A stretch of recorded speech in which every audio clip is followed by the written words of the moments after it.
Just So Stories by Rudyard Kipling. How the Leopard Got His Spots. In the days when everybody started fair, best beloved, the leopard lived in a place called the High Veld.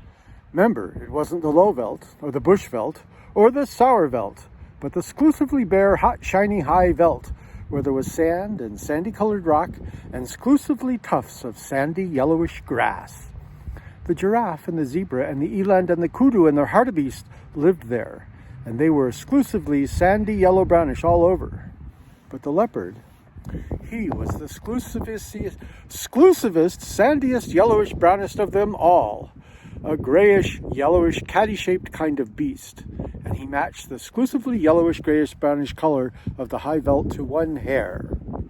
That was very bad for the giraffe and the zebra and the rest of them, for he would lie down by a exclusively yellowish, grayish, brownish stone or clump of grass, and when the giraffe or the zebra or the eland or the kudu or the bushbuck or the bonty-buck came by, he would surprise them out of their jumpsome lives.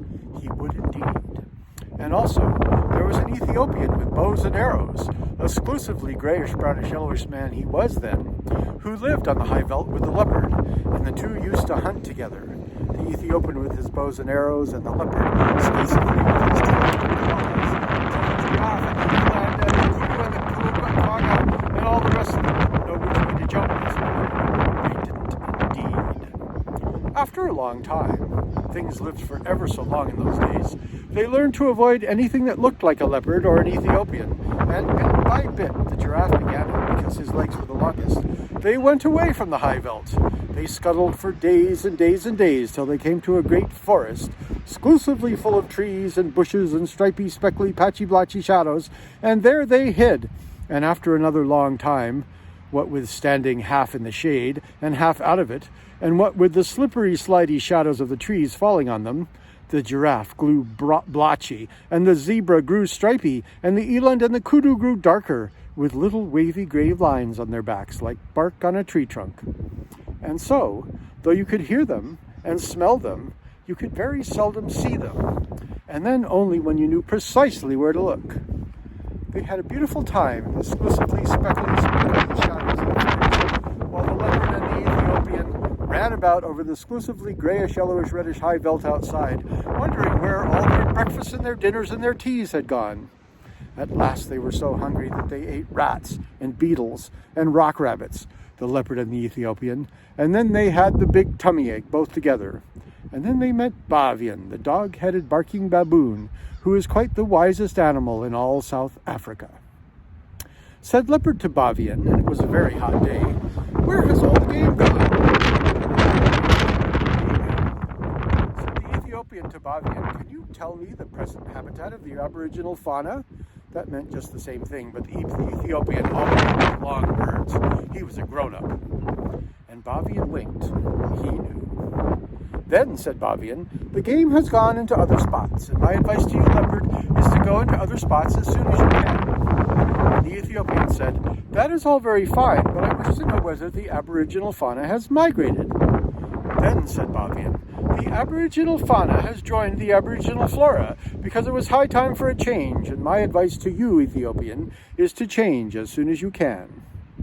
That puzzled the leopard and the Ethiopian, but they set off to look for the aboriginal flora, and presently, after ever so many days, they saw a great, high, tall forest full of tree trunks, all exclusively speckled and spotted, sprottled and spottled, dotted and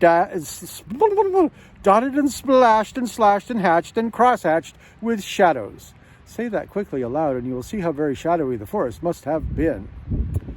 "What is this?" said the leopard, "that is so exclusively dark and so full of little pieces of light?" "I don't know," said the Ethiopian, "but it ought to be the aboriginal flora. I can smell giraffe, and I can hear giraffe, but I can't see giraffe." "That's curious," said the leopard. "I suppose it is because we have just come in out of the sunshine. I can smell zebra, and I can hear zebra, but I can't see zebra." "Wait a bit," said the Ethiopian.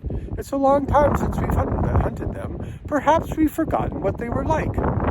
"Fiddle," said the leopard. "I remember them perfectly on the high veld, especially their marrow bones. Giraffe is about 17 feet high, exclusively full of this golden yellow from head to heel, and zebra is about 4.5 feet high, exclusively gray fawn color from head to heel.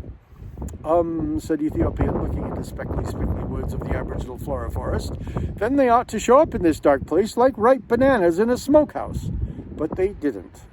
The leopard and the Ethiopian hunted all day, and though they could smell them and hear them, they never saw one of them. For goodness sake, said the leopard at tea time, let us wait till it gets dark. This daylight hunting is a perfect scandal. So they waited till dark, and then the leopard heard something breathing sniffly in the starlight that fell all stripy through the branches, and he jumped at the noise, and it smelt like zebra, and it felt like zebra, and when he knocked it down, it kicked like zebra, but he couldn't see it, so he said, Be quiet, oh you person without any form. I am going to sit on your head till morning, because there is something about you that I don't understand. Presently, he heard a grunt and a crash and a scramble, and the Ethiopian called out, I've caught a thing that I can't see.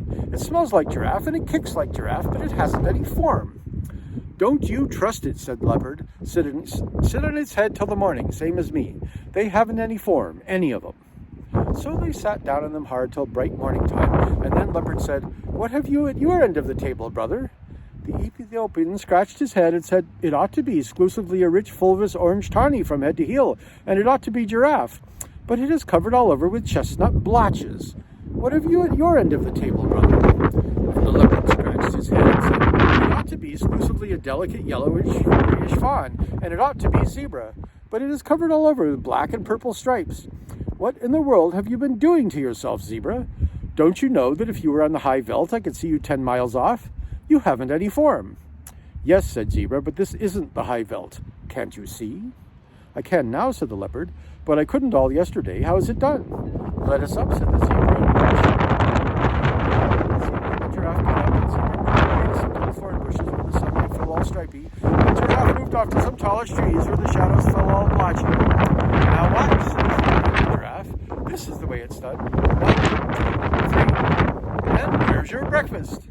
Leopard stared, and Ethiopian stared, but all they could see were stripy shadows and blotched shadows in the forest, but never a sign of zebra and giraffe.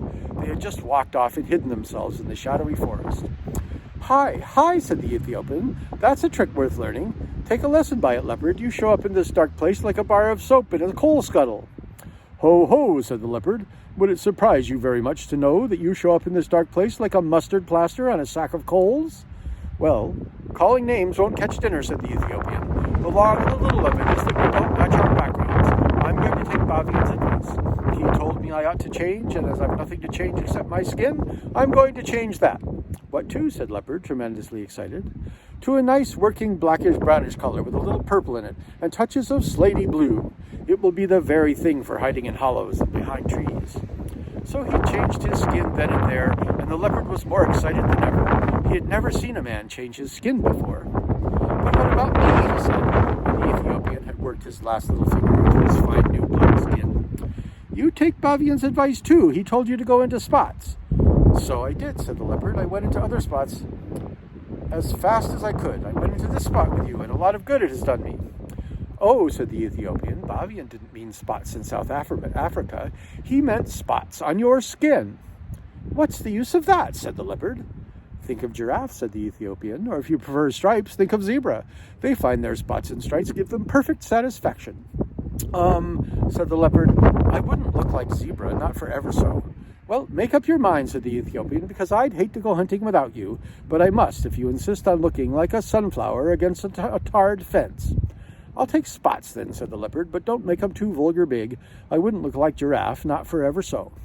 I'll make 'em with the tips of my fingers, said the Ethiopian. There's plenty of black left on my skin still. Stand over. Then the Ethiopian put his 5 fingers close together.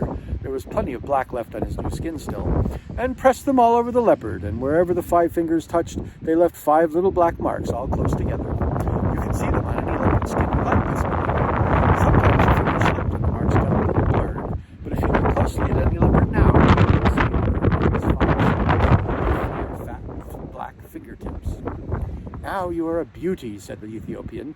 You can lie out on the bare ground and look like a heap of petals. You can lie out on the naked rocks and look like a piece of pudding stone. You can lie out on a leafy branch and look like sunshine sifting through the leaves. And you can lie right across the center of a path and look like nothing in particular. Think of that and purr. But if I'm all this, why didn't you go swatting too. Oh, black's best for a nigger, said the Ethiopian. Now come along and we'll see if we can get it. Mr. 1, 2, 3, where's your breakfast? So they went away and lived happily ever after, best beloved. That is all. Oh, now and then you will hear grown-ups say, can the Ethiopian change his skin or the leopard his spots? I don't think even grown-ups would keep on saying such a silly thing if the leopard and the Ethiopian hadn't done it once, do you? But they will never do it again, best beloved.